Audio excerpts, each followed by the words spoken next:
Son premier album a été un succès, son deuxième est l'événement de la semaine. Mister V a choisi de prendre la parole dans Click.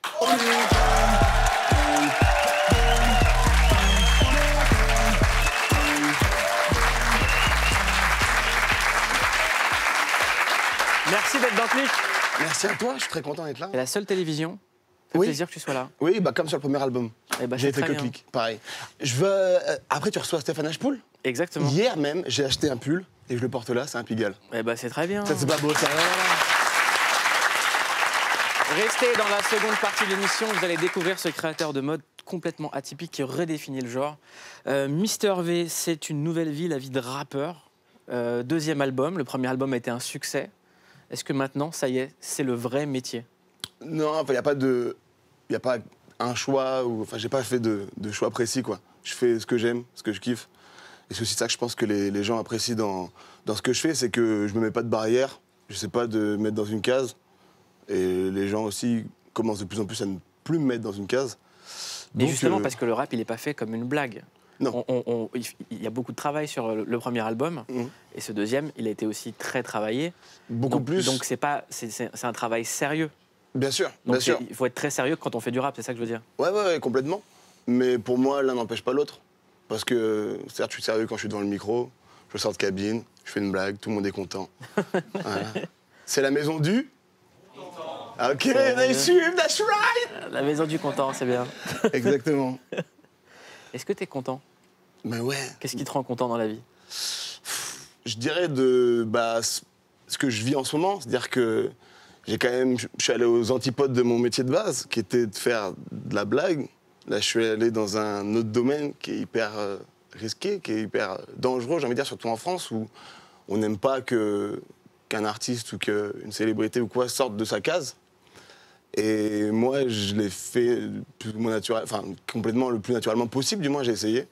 Et les gens acceptent plutôt bien ça. Donc c'est quand même une chance que j'ai. Je suis très chanceux, je le sais. J'ai un public qui est très ouvert d'esprit. C'est pas tout le monde qui a la chance de pouvoir faire ça, tu vois. Si, il y a quelqu'un qui a eu la chance de pouvoir faire ça, de commencer par la comédie et d'avoir du succès à côté dans la musique. Il s'appelle Will Smith. C'est un collègue, ouais. C'est un collègue. Ouais. Will Smith, ça a commencé dans Le Prince de Bel-Air. Ouais. À côté de ça, il faisait de la musique avec Jazzy Jeff. Entre-temps, il a fait du cinéma. Après, il a eu un autre succès dans la comédie. Est-ce que c'est la carrière dont vous rêvez, la carrière de Will Smith? Ouais, après, tout le monde en rêve, je pense. À part Independence Day, bien sûr. Je pense que tout le monde en rêve. Maintenant, j'essaie pas de ressembler à quiconque. Je fais ce que j'aime et ce qui me fait kiffer au quotidien. Et jusqu'à présent, ça a été faire des blagues, jouer la comédie, faire de la musique. Donc, en fait, si demain j'ai une passion pour la peinture, je deviendrai peintre. Et par exemple, il paraît qu'en ce moment, Will Smith a une passion pour Mister V. C'est vrai, ça? Ouais. Just arrived, we're here. All right, we are at the Fury Room. When I hit Paris, I gotta hit up my man, the hilarious Mr. V. Have you done this before? Have you done it? No, that's the first time. This is the first time. Oh, so we're Will gonna rock it Smith. together. Wow. Okay. Yes, that's hot. Thank you.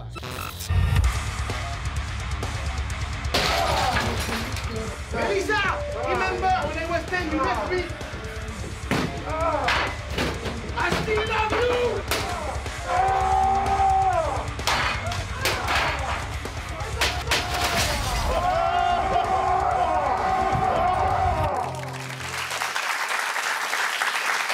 Will Smith avec Mister V. N'hésitez pas à vous abonner au YouTube de Will Smith s'il en a besoin. Voilà, ça fait C'est bien, il faut lui donner un peu de force à Will Smith. Voilà, c'est là, il faut faire percer les petits. C'est ça. Comment ça s'est passé? C'est Will Smith qui appelle? Il m'a WhatsApp. Non, c'est pas du tout. Non, c'est son agence. En fait, il a une agence de communication, enfin une boîte qui s'occupe de ses réseaux sociaux. Et donc, ils étaient en déplacement pour la promo du film Bad Boys. Et ils m'ont contacté directement un des gars qui bosse pour eux et qui, en fait, avait vu ce que je faisais avec, tu sais, j'avais fait des vines beaucoup avec les ricains, avec King Batch, Amanda Cerny, les Léponces, tout ça. Et il me connaissait de base, en fait, grâce au sketch que j'avais fait là-bas. Et du coup, il m'a contacté, il m'a dit que ce serait l'occasion de vous rencontrer avec Will Smith et que vous fassiez un truc ensemble. Ça en dit aussi très très long sur la mentalité américaine. Complètement. Ça veut dire que là-bas, et je pense que c'est aussi pour ça que tu es dans le clic, c'est que là-bas, quand on vient d'Internet, on est artiste avant tout, peu importe la fenêtre. Ouais, il n'y a pas ce truc-là qui est comme au début des youtubeurs quand on est arrivé, où c'était qu'est-ce qui se passe? Vous êtes dans votre chambre et vous n'êtes pas vraiment artiste, vous êtes comédien au final. Il y avait ce truc-là, tu sais. Maintenant, ça s'est démocratisé, ça a pris plus de temps, alors qu'aux States, Déjà, tu vois, il y a des mecs comme King Batch qui aujourd'hui sont carrément dans un film Netflix sur 2 alors qu'ils ont commencé avec des Vines, tu vois. Donc, ouais, maintenant, on est comme ça. Je vais pas faire « Ah, c'est mieux aux USA ou c'est mieux en France », mais il y a toujours une différence là-dessus, c'est clair. Est-ce que là, c'est en train de s'estomper en France? Bien sûr, ça commence de plus en plus. J'en suis, entre guillemets, la preuve. Mais je sais pas comment dire, changer des codes ou d'essayer de révolutionner le monde artistique français. C'est comme ça, et puis je calcule pas vraiment ça en vrai, pour être honnête. En tout cas, le public ne calcule pas parce que le premier album a été un succès. Le deuxième album, c'est l'événement de la semaine. Ça s'appelle MVP. Ouais. Pour les gens qui ne connaîtraient pas l'abréviation, c'est quoi MVP? C'est Most Valuable Player, Ouais. donc c'est le meilleur joueur de la saison en NBA. Mais dans mon cas, c'est Most Valuable Panda. C'est ma voiture, la Fiat Panda, que vous pouvez voir sur la pochette, qui a un peu évolué. Fiat Panda Transformer. Exactement. Qui était donc l'évolution de la Fiat Panda, qui avait juste des ailes au final sur le premier album, qui était faite maison, voilà. En fait, on peut sortir Mr V de la Fiat Panda, mais pas la Fiat Panda de Mr V. Ouais, deuxième album, j'ai pas changé le fond, juste la forme, exactement. C'est issu d'un son qui s'appelle Clinton, c'est le numéro 1. Voilà. C'est marrant, ça se voit que t'es content de Mais parler de la grave, musique. je suis trop content. C'est trop bien, là, je suis là. J'ai un album qui sort, j'ai Dossé, j'ai Jul, j'ai PLK. Et on s'écoute avec PLK? Allez. Allez, on écoute Jamais. Jamais, jamais, plus jamais, jamais, jamais, jamais, jamais. Impossible de dormir, j'ai pas sommeil. Des millions de vues, mais je suis solo à l'hôtel. Je te rappellerai plus tard, je dois charbonner, ouais. Autour beaucoup de vautours malhonnêtes.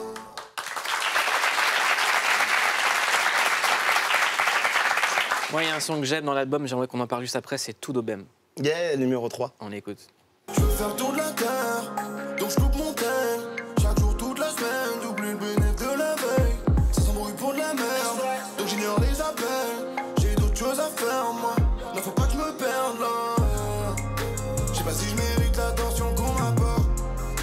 Faut pas croire que la chance m'attendra devant la porte.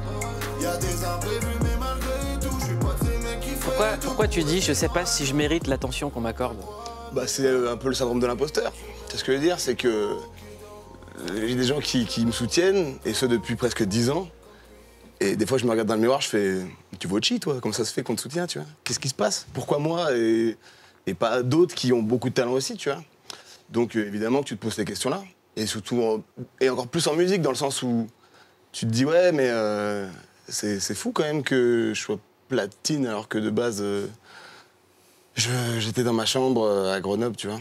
Donc, il y a un truc, oui, t'es pas toujours serein et à l'aise avec ce truc-là de franchir ce... Et quand, par exemple, un producteur t'amène une musique, est-ce que tu te dis, il va essayer de me placer une douille, ou maintenant, t'as ton entourage à toi et tu sais exactement ce que tu veux? C'est là où, justement, ce deuxième album a été hyper enrichissant pour moi, c'est que j'ai un peu fait les deux. Je suis allé travailler aux USA, je suis resté aussi travailler aussi avec mes gars en France, et j'ai pu travailler avec des gens hyper différents des uns des autres. Qu'est-ce qui fait que tu choisis une prod sur l'album? Parce que là, quand on l'écoute, elles sont toutes extrêmement variées. Comment est-ce que tu choisis les productions, la couleur musicale de l'album? Est-ce que tu as déjà un puzzle en tête en disant je veux savoir à quoi ça ressemble, ou chaque morceau est un peu fait à l'instinct? J'ai enregistré 120 sons en tout, en 2 ans. Donc après, c'est une sélection. Tu vois ce que je veux dire? Donc il y a eu... j'ai fait tout, j'ai tout testé, parce que j'avais envie d'aller au bout de ce que je savais faire aussi, tu vois. Il y a une envie... en fait, c'est un peu comme sur le premier album, j'avais fait une sorte de playlist de mes sons préférés faits par moi-même. Tu vois ce que je veux dire? Bah là, sur le deuxième, c'est un peu ce truc-là aussi encore. Donc je suis allé dans tous les styles. J'ai pas fait de jazz musette ou quoi, mais voilà, j'ai essayé de faire des styles un peu différents, tu vois.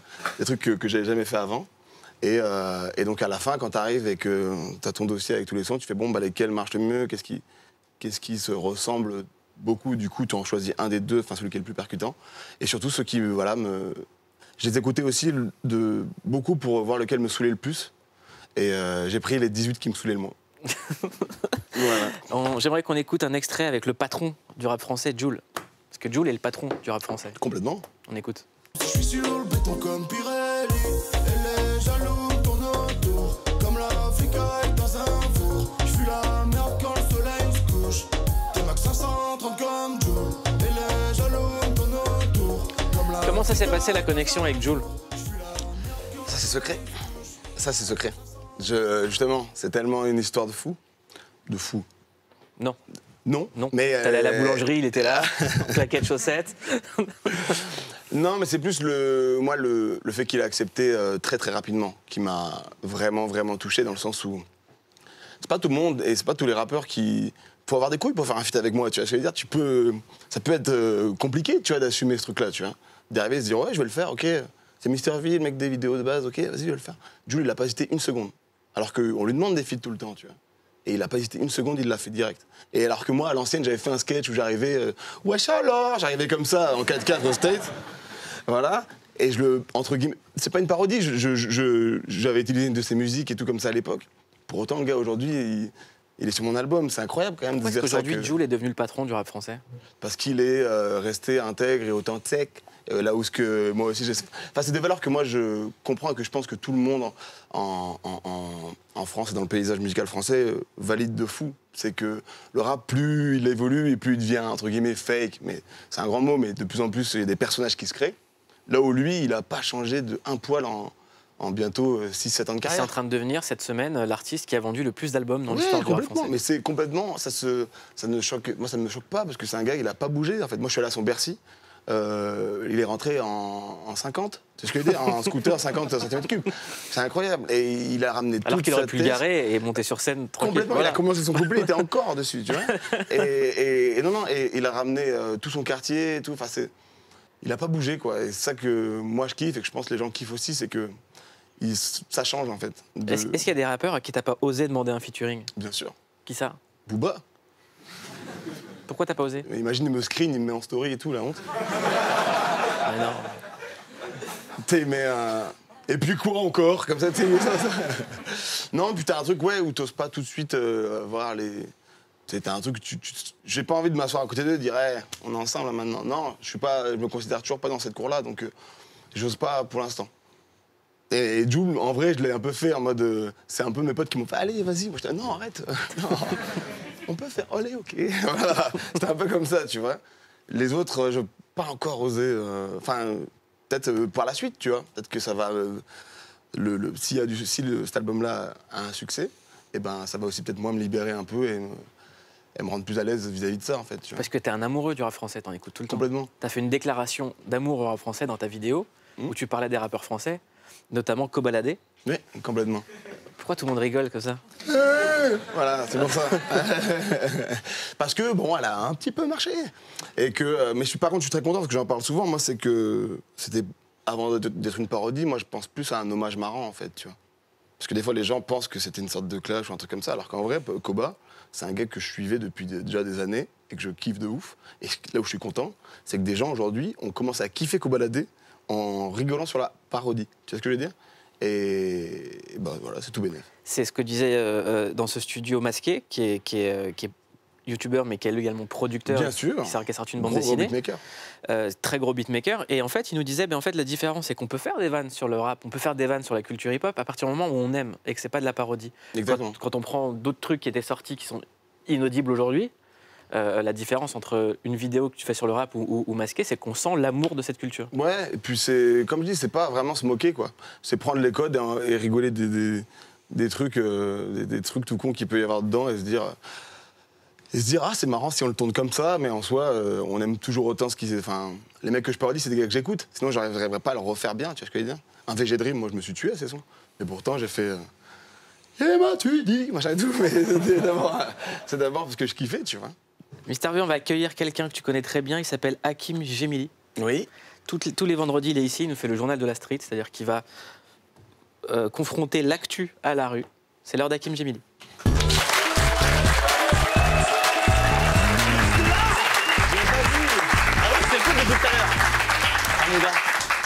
Il faut rappeler aux gens que vous vous connaissez, que vous avez fait partie du même collectif. Tout à fait. Alors, c'était quoi cette histoire? Le Whoop, Ouais. on a fait partie du Whoop avec Yvick, c'est vrai. Enfin, c'était avant qu'il soit au César et tout ça. Les mecs, ça, il s'est envolé, là. C'est Et ça. avant qu'il soit rappeur, le mec, bah ouais, c'est bon, t'as vu, on se contente que sur des plateaux télé T'as maintenant. vu, maintenant? C'est fou, hein? Hein, Ça a changé, ce hein? Ouais, c'est Qui a le magnifique. plus Moi, je suis changé content entre de vous voir deux? là, moi, je suis content de voir. Ouais, ton pull aussi, je suis content de le voir. Et je pense que, franchement, sache que c'est réciproque. Il est tactile en plus. Il t'adore, Il celui-là. est- Ouais, ouais, je Comme te lève ça, l'iPhone. le boule à boule à la C'est fin. super. Le JT de la street, c'est l'actu face à la rue et c'est maintenant dans Click. C'est maintenant. Salut la France, bienvenue dans le JT de la Street 3. Ouais, ça fait plaisir. La forme? Ouais, ça va. T'es très souriant, ça fait plaisir de voir des gens souriants comme ça. Merci.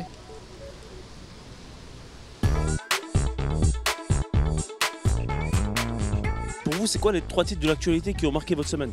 Les 3 titres de quoi? De l'actualité qui ont marqué ta semaine. Ah, là cette semaine? Ouais, cette semaine. Coronavirus. Oh, Kobe Bryant. Voilà. Les pompiers qui se sont tabassés. La grève. La grève, toujours. J'imagine. Vas-y, janvier, c'est le bordel, hein. C'est le bordel, hein. Je te dis coronavirus, 3ème guerre mondiale, tous les bails, là. Je sais pas, il y avait le...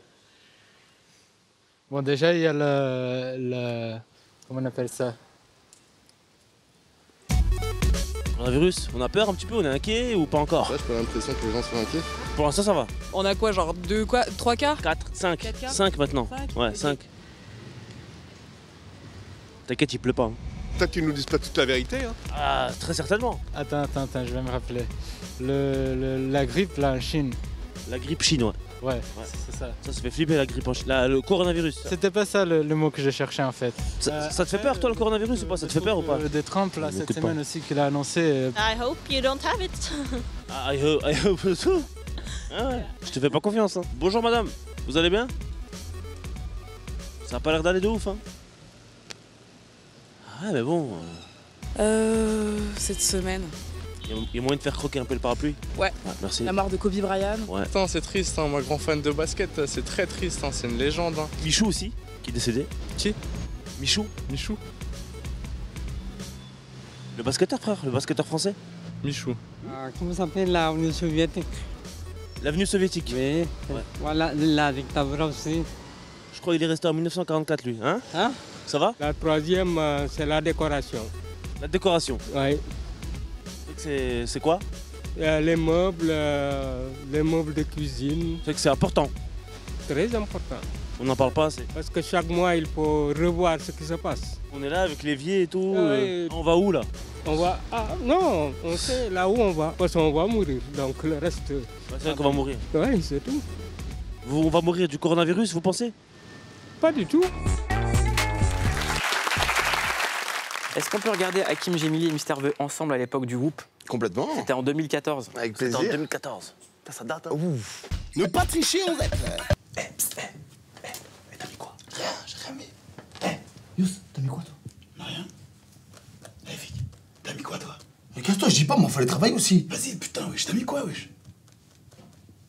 Rien. Ne pas y aller par 4 chemins. Écoutez, je suis désolé, monsieur Gemelli, mais tout vous accuse, hein? On a trouvé des photos de vous sur place, des vidéos de vous sur place, des empreintes digitales, même un slip usagé, c'était bizarre, ça. Enfin bref. Qu'avez-vous à dire pour votre défense? Wallah, c'est pas moi. Bon bah, acquitté, tu peux y aller. Ah bah, il a dit voilà. Ah bah si, voilà, ça marche, hein, c'est 2014, c'est la street. Oh, JB, fais pas la gueule. Il a dit voilà, c'est bon, il peut.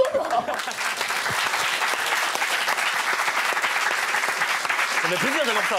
Ouais. Ça faisait longtemps. Et que moi, j'ai je pas vu. tiens à le dire, Hakim Gemili, moi, je t'aurais mis dans les révélations des Césars. Voilà. Bah, moi aussi, je me serais mis dedans. Et j'aurais mis La vie scolaire dans les meilleurs films aussi. Voilà. Ouais, ça c'est triste que ça y est pas. Voilà. Et Michel Blanc aussi, il méritait. Dans toutes Dans les le film que catégories. tu as fait avec Ouais. lui, Docteur. C'est vrai, Pour il méritait. l'interrogation. Ouais, bah merci Et beaucoup. d'ailleurs, vous savez que Docteur, on était tous les deux en lice pour le rôle à la fin. C'était Ouais. nous deux, on était en final. C'est vrai qu'avec Vic, on était en. Ouais. Et c'est la famille, il est là. Ouais, voilà.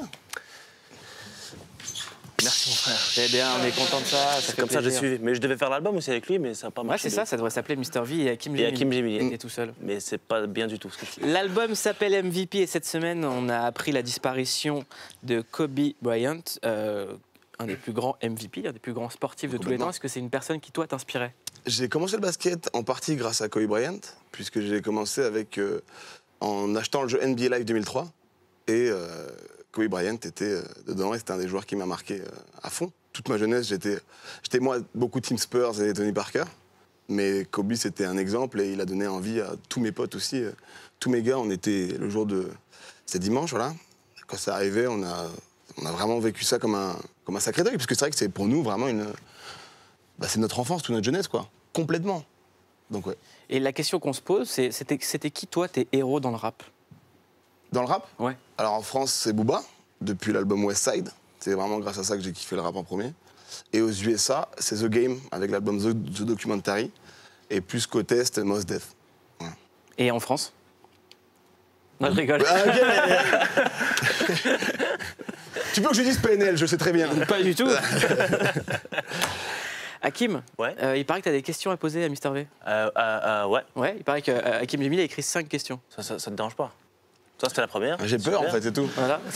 J'ai de la peur que je ressens. Non, bah déjà, une question qu'on pose jamais vraiment, frérot. Ton prénom? C'est parfait, ça. C'est des questions qu'on pose jamais. Yvick. Voilà, il y a des gens qui savent pas. Tu connais? Frérot, c'est quoi la chose dont tu as le plus honte? On va passer un bon moment, les gars. Oh là En fait, j'ai peur de blesser des gens, en fait, en disant ça. C'est tout. Ah ouais? Vous blessez qui? Le whoop. Non, t'es un bâtard de ouf. Je rigole. Jamais j'ai dit ça. Non, mais c'est... Ok, j'ai fait all inclusive. Qu'est-ce que... Il y a un truc... Ah oui. Mais non, mais ça, on... Tu vois, c'est méchant, au final. Ça T'as met rien un grand dit. froid. Tout le monde est gêné. On n'a rien dit. Mais voilà, mais tu veux que je dise une honte? Oui, Ça, c'est une honte. Pourquoi? Parce que le film a plutôt mal servi les Antilles. C'est-à-dire que c'était un film où les Antilles sont assez mal représentées. C'est assez dur quand tu es sur place un mois et demi, que tu passes un super bon moment en Guadeloupe à tourner, et qu'au final, tu vois le film, et que toi, quand tu lisais le script, ça paraissait très... Voilà, que ça encore respecté la région guadeloupéenne. Et au final, tu vois le film, et chaque personne qui est d'origine antillaise dans ce film passe voilà, pour quelqu'un d'un peu... pas très futé, on va dire. En tout cas, tu peux être fier de ce message d'amour passé aux Antilles à la Guadeloupe ce soir. Non, mais... On les embrasse aussi très très fort. Ça, c'était compliqué, parce que moi, j'ai vraiment adoré le contact et la rencontre des gens là-bas, tu vois. Et quand tu vois le film après, bah, c'est vrai que c'est un peu difficile, mais après, je renie pas du tout d'avoir fait ce film en soi, mais c'est juste ce que ça a dégagé après et ce qui a pu déranger des gens, qui, moi, me dérange, parce que je veux pas faire partie de ce... Enfin, j'avais pas les mêmes idées que ces gens-là qui montrent la Guadeloupe comme ça, tu vois ce que je veux dire? Donc c'est juste un peu relou, parce que tu fais partie d'un ensemble auquel tu te reconnais pas dans ce que le message du film colporte. Question numéro 3. C'est joli. Ouais, c'est magnifique. Ouais. J'ai dit des mots de ouf, là. Hein. T'as dit des mots de ouf, frère. T'as gagné au Scrap. On fera un best-of. Hein. Ouais. Non, la troisième question, c'était niveau rien de personnel ou, tu vois, dangereux. Mais si tu devais cacher de l'argent chez toi, ok, ce serait où? Ça sent que je sais très bien où t'habites, frérot. Dans la litière de Patrick. Tu irais mettre tes doigts là-dedans, je crois pas. C'est qui, Patrick? Patrick Mzongo est mon chat, influenceur félin. Il a plus de 300 000 abonnés sur Instagram. N'hésitez pas à vous abonner tout de suite, Patrick Mzongo. Ça s'affiche juste là. Tu sais qu'il a un chat, il a plus d'abonnés que n'importe quel influenceur. C'est le truc de ouf. Tu veux du buzz? Appelle Patrick. J'ai une question, Mister V. Hakim, on sait qu'il est marié à Fadili Camara, mais... c'est ce que... Hein. Pour les médias, on connaît. Hein. Avec qui Mister V partage sa vie? Parce que l'amour, il est dans tous les morceaux de l'album. Je l'ai partagé 1 an et demi avec l'album, je vais pas te mentir. Je me suis enfermé. Donc c'est une meuf imaginaire qui est dans l'album à chaque fois.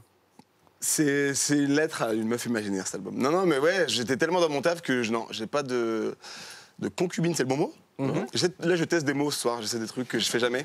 Et non. Il y a une déclaration d'amour à une femme qui existe, la grand-mère. Ouais, de fou. Qu'on voit dans le livret. Ouais. C'est un peu elle et ma mère qui sont derrière les femmes de ma vie. Ouais, complètement. Je suis très attaché à ma grand-mère. Elle a écouté le morceau? Non, je voulais pas. Même ma mère l'a pas entendu, mon père l'a pas entendu. À chaque fois, il me disait mets FaceTime. Et je disais non, ça va être gênant ce repas, vraiment. Tu sais, genre, c'est là. En plus, j'avais mis le son avec Jules, le son avec Dossé. C'était là, c'est cool, ça turn up, tout ça, c'est bien. Et après, il me disait vas-y, mets le son que tu nous as dit qui est sur Mémé. J'ai dit non, vraiment, finissons cette raclette. Bon, si Mémé, elle nous regarde, qu'est-ce qu'on peut lui dire à Mémé? Parce que Mémé, elle regarde Click. Achète l'album, il est à la Fnac, là. Je suis en promo, j'oublie pas. Je profite du fait que vous soyez là tous les deux. Quel conseil à une jeune fille ou à un jeune garçon qui rêve de s'exprimer artistiquement grâce à la modernité qu'offrent les réseaux sociaux et les plateformes de streaming? Quel conseil tu donnerais à une petite fille ou à un petit garçon qui nous regarderait sur YouTube, là? Je dirais, c'est de pas essayer de faire ce qui marche. Faut pas pas prendre comme référent les tendances et se dire ah ok, je vais manger rouge pendant 27 heures, c'est vraiment bien. Vraiment, faut essayer de faire ce qui nous plaît en fait et essayer de se différencier. Voilà, Hakim en est l'exemple même. Il y avait combien de mecs qui ressemble à personne. En doudoune qui insultaient des joueurs de foot sur Instagram avant lui. Hein, il n'avait pas. Et il est arrivé et il Et il a performé là-dedans, mais moi, le truc, c'est que moi, quand j'ai commencé, c'était aussi, tu vois, ce truc-là de rompre l'ennui. Maintenant, c'est un peu différent, donc je pourrais pas, genre, parler de mon expérience à moi et la mettre aujourd'hui et dire, moi, c'était comme ça. Parce qu'aujourd'hui, c'est plus les mêmes codes. Internet et YouTube a tellement évolué, c'est tellement devenu la nouvelle télé, pardon, mais que... La vérité. Non, mais que du coup... C'est pour ça qu'on nous regarde beaucoup plus sur la nouvelle télé que sur l'ancienne télé. C'est clair. Et... Parce qu'on est regardé par les nouveaux gens. Et on les remercie de s'abonner à Canal+. Et du coup, ouais, je pourrais pas, prendre exemple sur comment moi ça s'est passé, mais voilà, je dirais ça. Quoi. On confirme? Non, mais largement. Et ben voilà, moi je vous recommande l'album. Je sais pas quoi dire. Tout à fait. L'album s'appelle MVP et je tiens dans la main l'album de la semaine. Il est signé Mister V. Tournée dans toute la France et à la Cigale à Paris le 20 mai prochain. Ouais, c'est ça. Tu reviens ici? Quoi, avec plaisir, complètement. On aura un live sur cette scène. Ouais, avec plaisir. Eh ben voilà. Allez, let's go. Merci Mister V.